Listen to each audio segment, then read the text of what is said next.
अस्सलामुअलैकुम। तो आज हमने क्लास 7 के चैप्टर नंबर 1 की एक्सरसाइज 1.2 का क्वेश्चन नंबर 3 करना है। इसके प्रीवियस पार्ट में हमने क्वेश्चन नंबर 1 और 2 किया था, यूनियन और इंटरसेक्शन के क्वेश्चन थे उसमें। तो क्वेश्चन नंबर 3 भी इसी से रिलेटेड है। तो क्वेश्चन नंबर 3 की स्टेटमेंट है, if n equals to the set of natural numbers and w equal to the set of whole numbers, कि n सेट है नेचुरल नंबर का और w सेट है होल नंबर्स का, देन फाइंड। तो अपने फाइंड करना है n union w and n intersection w। तो इसका फर्स्ट पार्ट हम पहले सोल्व करते हैं, n यूनियन w फाइंड करते हैं।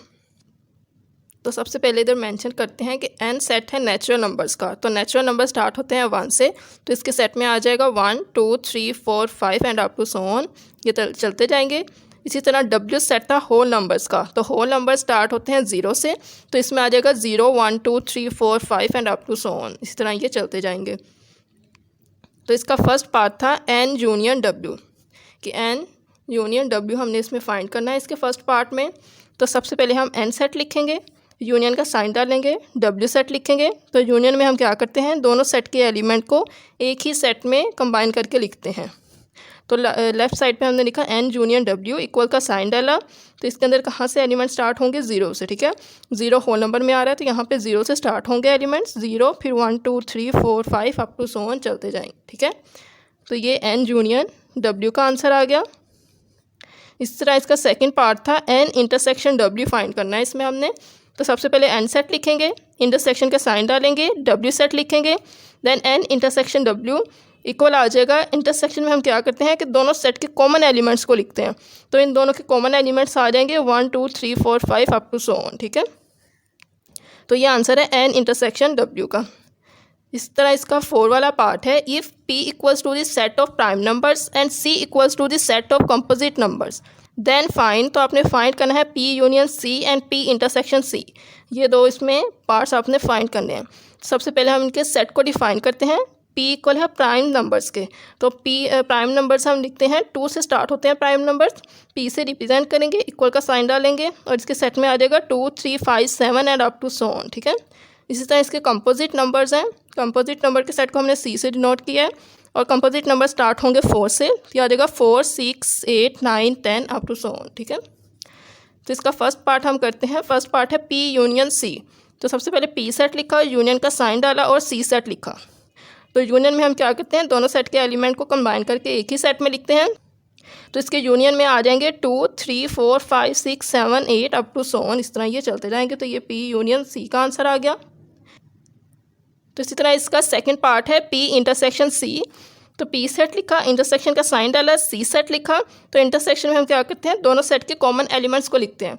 तो इन दोनों सेट के अंदर कोई भी कॉमन एलिमेंट नहीं है, तो इसका आंसर एम्प्टी सेट आ जाएगा या 5 सेट आ जाएगा।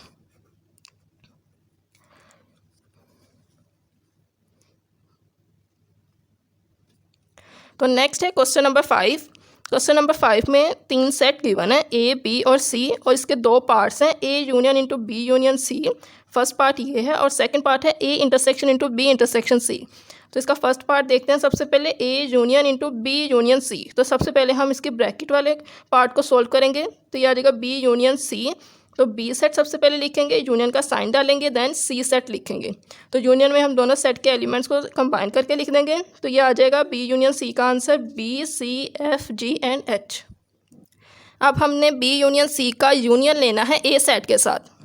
तो यहाँ पे हमने a सेट लिखा, यूनियन का साइन डाला और b यूनियन c का आंसर था b c f g and h, ये सेट, ठीक है। तो ये सेट लिख दिया b यूनियन c का। अब दोनों का यूनियन लेना है हमने, तो ये आ जाएगा a c d f g and h।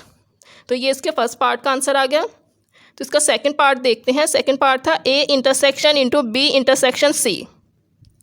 तो इसमें भी सबसे पहले हम ब्रैकेट वाला पार्ट सोल्व करेंगे, b इंटरसेक्शन c को पहले सोल्व करेंगे। सबसे पहले b सेट लिखा, इंटरसेक्शन का साइन डाला, c सेट लिखा। इंटरसेक्शन में हम दोनों सेट्स के कॉमन एलिमेंट्स को लिखते हैं, तो ये आ जाएगा b इंटरसेक्शन c का answer, c f and g।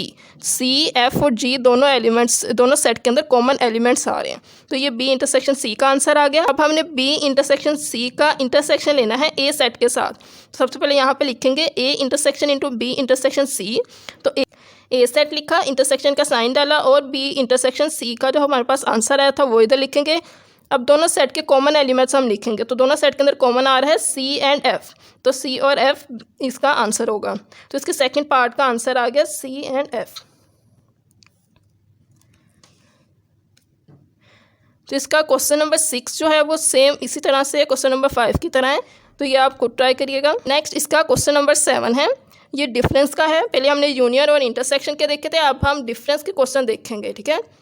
तो इसके अंदर हमें R, S और T 3 सेट गिवन है और इसके अंदर 4 पार्ट्स हैं। R difference CS, T difference S, third part है R difference T and S difference R, ठीक है। तो ये 4 पार्ट्स हैं, बहुत ईजी हैं, बस आपने थोड़ा सा फोकस दे के इसे समझना है तो ईजिली आपको समझ आ जाएंगे। तो सबसे पहले इसका फर्स्ट पार्ट है R डिफरेंस S, तो ये जो स्लैश है इसको हम डिफरेंस पढ़ते हैं और इसको हम और किस तरह से लिख सकते हैं, ये माइनस, ठीक है, हम इसको माइनस की फॉर्म में भी लिख सकते हैं। तो R माइनस S इक्वल का साइन डाला, तो इसमें सबसे पहले R सेट लिखा क्योंकि इधर हमारे पास R सेट है सबसे पहले, फिर माइनस का साइन डाला और फिर हमने S सेट लिखना है और इधर हमने S सेट लिख दिया। तो इसमें आपने करना क्या है कि R सेट में से जो S सेट के एलिमेंट है उनको आपने रिमूव करना है।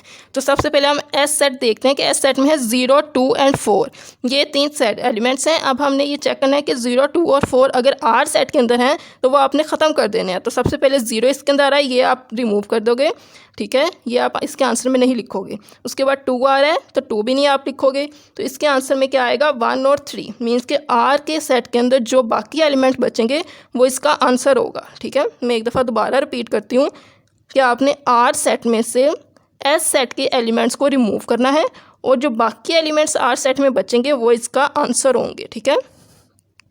तो यहाँ से हमने 0 और 2 को रिमूव कर दिया, ठीक है, और इसमें R सेट में कौन से एलिमेंट बचे 1 और 3, ठीक है, 1 और 3 आपने इधर लिख देने हैं। तो इसका सेकंड पार्ट है T डिफरेंस S, तो इसका हम लिख किस तरह से सकते हैं T minus S, T set लिखा, माइनस का साइन डाला और S सेट लिखा। तो इसमें आपने क्या करना है, T सेट में से आपने S सेट के एलिमेंट्स को रिमूव करना है। तो यहाँ पे S सेट में है 0, 2 और 4, तो यहाँ पे सबसे पहले है 2 आ रहा है जो कि इस सेट में भी है तो वो आप ख़त्म कर दोगे, फिर 4 आ रहा है वो भी आप ख़त्म कर दोगे। तो T सेट में हमारे पास क्या बचा 1 और 3, तो T डिफरेंस S का भी आंसर क्या आया 1 और 3। इसी तरह इसका थर्ड पार्ट है R डिफरेंस T, इसको हम R माइनस T की फॉर्म में भी लिख सकते हैं। इक्वल का साइन डाला, R सेट लिखा, माइनस का साइन डाला, फिर T सेट लिखा, ठीक है। तो इसमें हमने क्या करना है, R सेट में से T सेट के एलिमेंट्स को रिमूव करना है। तो इसमें कौन कौन से एलिमेंट्स रिमूव हो जाएंगे 1, 2 और 3, क्योंकि 1, 2 और 3 T सेट के अंदर आ रहे हैं। तो बाकी एलिमेंट्स R सेट में कौन से बचे, जस्ट 0 बचा, तो इस R माइनस T का आंसर आ जाएगा 0। तो इसका फोर्थ पार्ट है S डिफरेंस T, तो इसको हम लिख सकते हैं S माइनस T, सबसे पहले S सेट लिखा, माइनस का साइन डाला, T सेट लिखा। अब हमने क्या करना है, S सेट में से T के एलिमेंट्स को रिमूव करना है।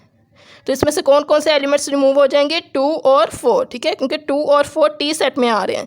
तो S सेट में कौन सा एलिमेंट बचा, जस्ट 0, तो ये इसका आंसर है।